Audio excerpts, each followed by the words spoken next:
Yo, pertanyaannya ngono iki. Paro-paro ngono iki. Oh, beda-beda. Beda-beda. Oh, iya, oke.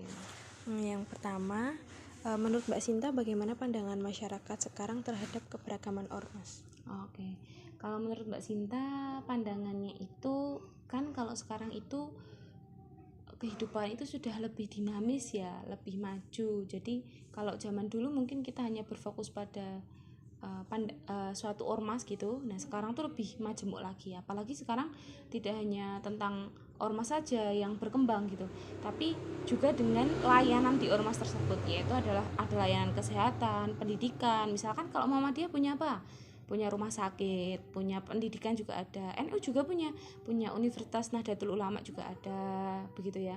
MTS juga ada. Pokoknya setiap ormas tuh sekarang berkembangnya tuh nggak cuman menjalankan syariat agama sholat 5 waktu misalkan, itu tidak, tapi juga mengembangkan beberapa bentuk layanan lainnya. Nah dengan adanya bentuk layanan seperti itu, jadi pandangannya itu sekarang ormas tuh tidak menentu tentang oh kalau dia ikut ormas misalkan LDI aja, oh jadi dia tuh sholatnya begini gitu, enggak seperti itu aja. Karena ternyata sekarang itu banyak sekali kebermanfaatan dari keberadaan ormas itu sendiri, karena sudah banyaknya layanan yang mereka ciptakan dan tentunya itu bermanfaat untuk seluruh masyarakat Indonesia. Jadi misalkan ormas Muhammadiyah punya PKU yang bisa ke situ juga bukan orang Muhammadiyah saja, tapi juga untuk semua masyarakat yang lain. Begitu juga dengan NU dan lain sebagainya begitu.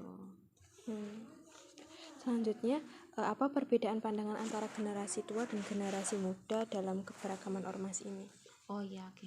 Kalau dari Mbak Sinta sebagai generasi muda itu belum menemukan perbedaan dengan generasi tua, tapi sepertinya kalau orang-orang generasi tua itu lumayan saklek ya. Jadi kan mereka tuh pandangannya seperti dulu. Sekarang itu kan anak-anak mahasiswa tuh kan misalkan kita tuh ikut ormas Nahdlatul Ulama gitu. Oh tapi sekarang kita harus ada rekrutmen nih. Generasi kita tuh ada yang lost, hilang semua gitu. Nah caranya gimana supaya anak muda sekarang tuh mau bergabung di misalkan NU atau di Muhammadiyah gitu. Nah mungkin kalau kayak gitu pandangannya beda-beda ya. Yang tua mungkin dengan cara ayo kita adakan majelis nih, ngajian kayak gitu. Tapi yang muda bisa dengan pelatihan pembuatan konten creator, atau bisa dengan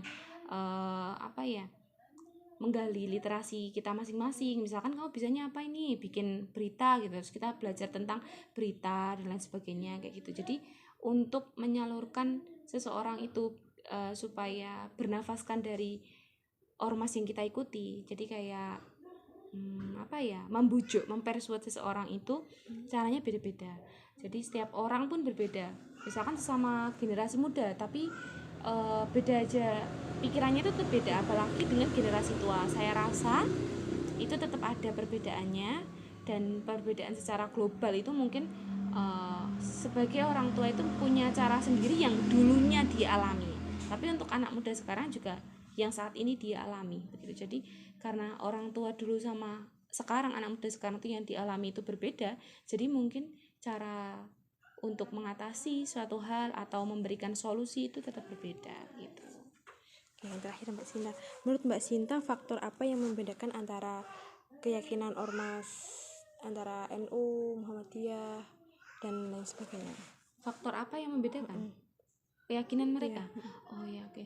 Kalau menurut saya sendiri, saya kurang ini ya kalau masalah faktor apa yang membedakan. Tapi setahu Mbak Sinta itu, kalau apa yang membedakan di antara ormas-ormas itu mungkin ya cara mereka untuk punya, sebenarnya kalau keyakinan sama ya.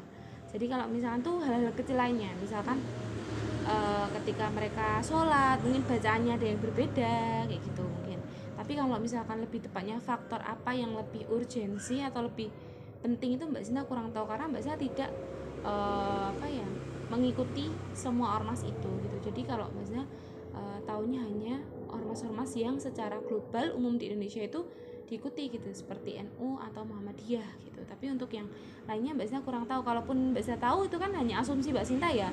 Mbak Sinta tidak berdasarkan ilmu yang ada, jadi Mbak Sinta juga tidak berani menyampaikan. Kayak misalkan kita tahunya orang-orang LDI itu kalau datang katanya kita nanti akan dipel lagi lah, itu entah beneran atau tidak menurut ajaran LDI Mbak Sinta kurang tahu. Jadi menurut Mbak Sinta sebenarnya semuanya itu sama tujuannya, tapi memang caranya itu yang berbeda-beda gitu. terima kasih Mbak Sinta. Iya, sama-sama.